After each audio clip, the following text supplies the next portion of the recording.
Hey folks, this is Lucid and welcome to a new series. I'm going to be playing Naba on a new map. So new nation, new map, new series, a bunch of new stuff.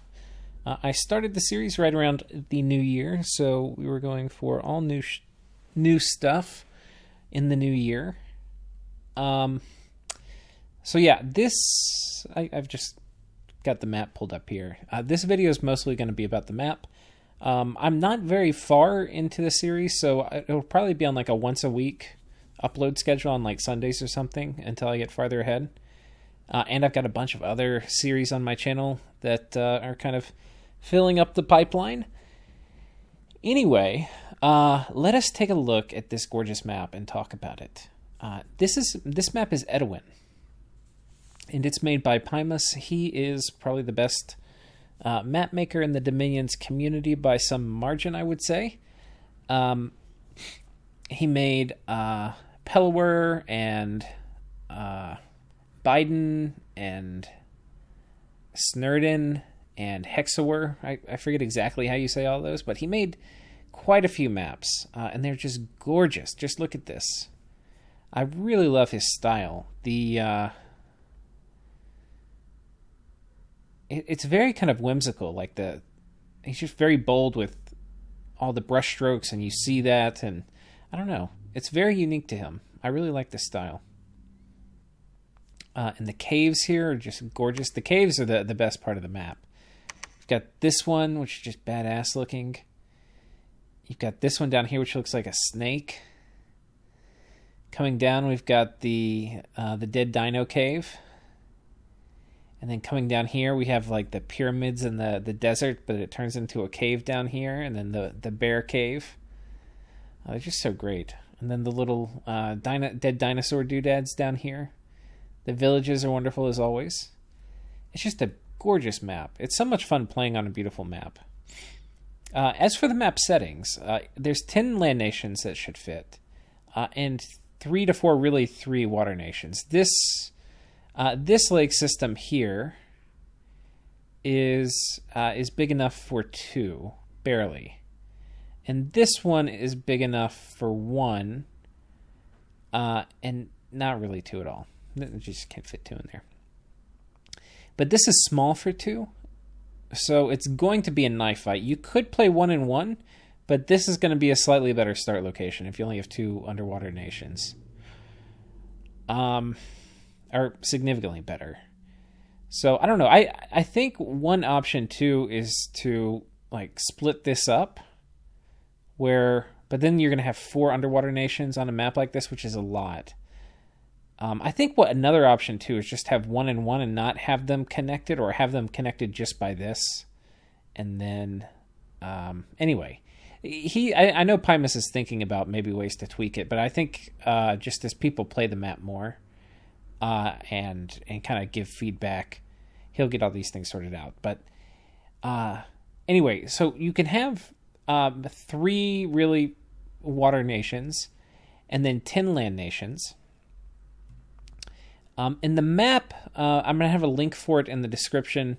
The map is, it's not fixed start, but the version that you're going to see has bad start locations blocked out, so the game won't put you there, but then it'll put you in some kind of semi-random spot, and it'll put thrones in semi-random spots. So, anyway, that's kind of how that part works. I think because we're on turn 30 something in the game, and my experience from playing it is you're probably going to want to play on a fixed start version.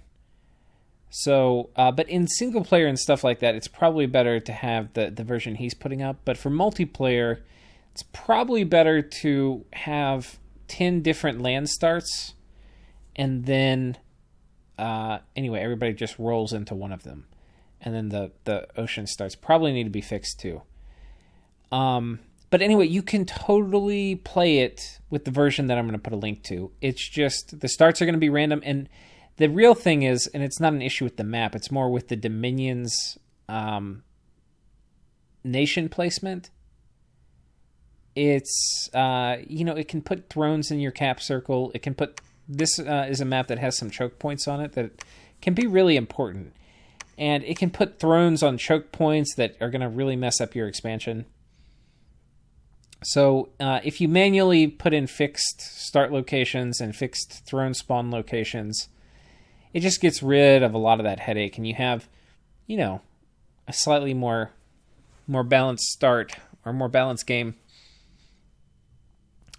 So yeah, we're going to be playing on this map. We're going to be playing the nation Naba, and that should be a lot of fun. The next video will be the national overview for Naba.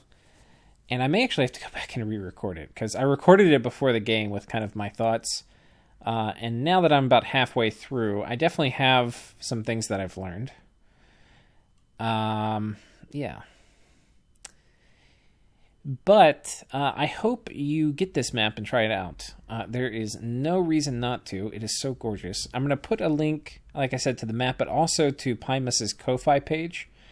And he is a freelance artist, so if you have a project you would like his help on, and you want to commission him, he does just phenomenal work. I just love his artwork. And it's a bunch, he can do maps and stuff, but he also does portraits, heavily stylized usually, but really, really good. Or if you just, so you can throw him a bone on there, commission him to do some work for you, or if you just really like his work like I do, you can just give him some dollars.